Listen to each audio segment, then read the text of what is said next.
Degree చేతికి రాగానే life set అయిపోతుంది అనుకుంటాం. తను కూడా అదే అనుకుంది. అమ్మా నాన్నల్ని ప్రశాంతంగా చూసుకోవాలి, అది తన లైఫ్ గోల్. రెజ్యూమ్ రెడీ చేసుకుని ఎన్నో ఆశలతో తన ఫస్ట్ స్టెప్ వేసింది.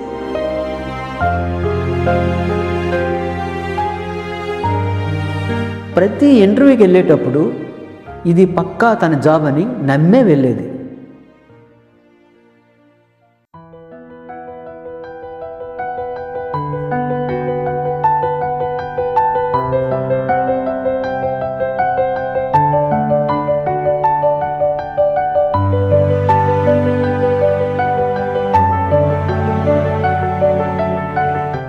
కానీ ప్రతిసారి we will get back to you అనే ఒక్క మాటతోనే బయటికి వచ్చింది.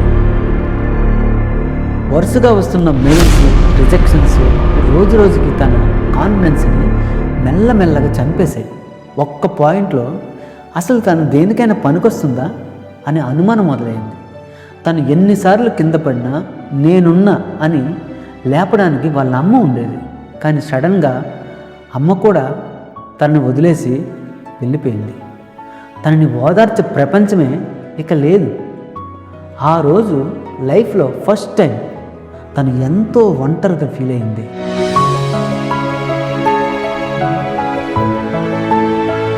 అమ్మ పోయిన బాధలో నాన్న ఎంత బాధపడుతున్నారో తనకు తెలుసు.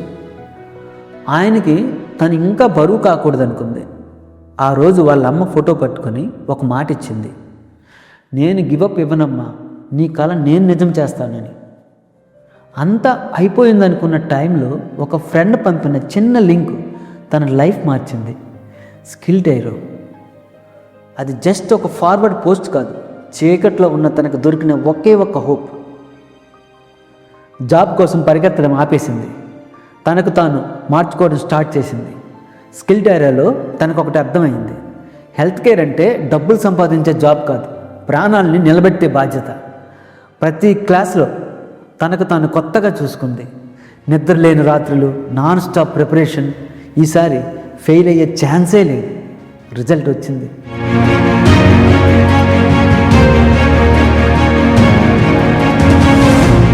ఆ సర్టిఫికెట్ చేతిలో పట్టుకున్నప్పుడు తనను మళ్ళీ బతికినంత ఆనందపడింది. ఇంటర్వ్యూస్కి మళ్ళీ వెళ్ళింది. కానీ ఈసారి తన కళ్ళల్లో భయం లేదు, ధైర్యం ఉంది. And finally you are selected. ఎన్నో నెలల తర్వాత తన సక్సెస్తో వాళ్ళ నాన్న కళ్ళల్లో ఆనందం చూసింది. ఫస్ట్ డే హాస్పిటల్లో అడుగుపెట్టినప్పుడు తన దగ్గర దాచుకున్న అమ్మ ఫోటో చూసి ఒక్కటే అనుకుంది, మనం గెలిచామమ్మా, నువ్వు నా పక్కన లేకపోవచ్చు, కానీ నా ప్రతి అడుగులో నువ్వే ఉన్నావని. అవును, తను ఇచ్చిన మాట నిలబెట్టుకుంది.